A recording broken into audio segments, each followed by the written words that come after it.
ঠিক আছে বাধা প্ৰদান কৰাৰ চিষ্টেমটো তেনেকুৱা নহয়।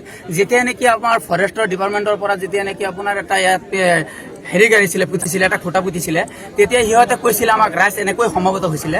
তেতিয়া সিহঁতে এটা কথা কৈছিলে যে বস্তুটো শোণিতপুৰ আৰু আপোনাৰ নগাঁও সীমাৰ এটা মানে খুঁটা বুলি কৈছিলে। এতিয়া দেখা গৈছে কিছুদিন যোৱাৰ পিছত আজি আপোনাৰ ফেঞ্চি বেৰা লৈ পেলাই ফৰেষ্ট ডিপাৰ্টমেণ্টৰ মানুহকেইজন আহিছে, আহি পেলাই ইয়াত মানে পুৰা খুঁটা পুতি আছে। তেতিয়া আমাৰ ৰাইজ সমবেত হৈছে যে আগতে কৈছে পথাৰটো অলৰেডি আপোনাৰ শোণিতপুৰ আৰু নগৰ এটা সীমা, আৰু আজি দেখা গৈছে ফেঞ্চি লৈ অলৰেডি বেৰা দি আছে। গতিকে আমাৰ মানুহকেইটা যে ভিতৰত আছে, এই মানুহকেইটা হয়তো ডাইৰেক্ট অসুবিধা হৈ যাব। গতিকে সেইটো কাৰণে পাব্লিক ওলাই আহি পেলাই সিহঁতে বাধা দিছে যে আগতে কোৱা আপোনালোকৰ কথা এইটো, বৰ্তমান আজি সেই কথাটো ওলোটা গৈ আজি আগৰ চিষ্টেমটো ইয়াত এনেকুৱা হৈছে। ফৰেষ্টৰ যিটো প্ৰকৃত সীমা সেইটো ওলোৱা নাই নেকি আপোনালোকৰ মতে? প্ৰকৃত সীমা ওলোৱা নাই।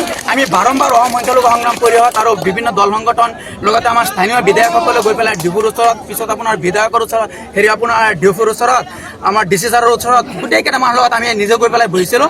সিহঁতক আমি বাৰম্বাৰ এটা কথাই অনুৰোধ কৰিছিলোঁ যে আপোনালোকে প্ৰকৃত যিটো নেকি ফৰেষ্ট এৰিয়া হয়, ফৰেষ্টৰ এটা সীমা নিৰ্ধাৰণ কৰক, তাৰপিছত আমাৰ এই বুঢ়া চাপৰি উচ্ছেদখন আৰম্ভ কৰক। সিহঁতে খালি আমাক আশাহে দিছিলে যে হয় আমি এইখিনি গোলাম কৰি গোটেইখিনি পিছত আমাৰ যিকোনো ফৰেষ্ট এৰিয়া আছিলে গোটেইখিনি এবকশ্যন কৰি বাকীখিনি যিটো নন ফৰেষ্ট আছিলে সেইখিনি এবকশ্যন কৰি দিলে। কিন্তু আমিতো বাধা দিব নোৱাৰিলোঁ। তেতিয়া যেতিয়া নেকি আকৌ প্ৰতিবাদ হ'ল, প্ৰতিবাদ হোৱাৰ পিছত আপোনাৰ দুবৰামাৰি গৈ পেলাই যে চৰটো কয় তাত গৈ পেলাই সীমাবদ্ধ হৈছিলে।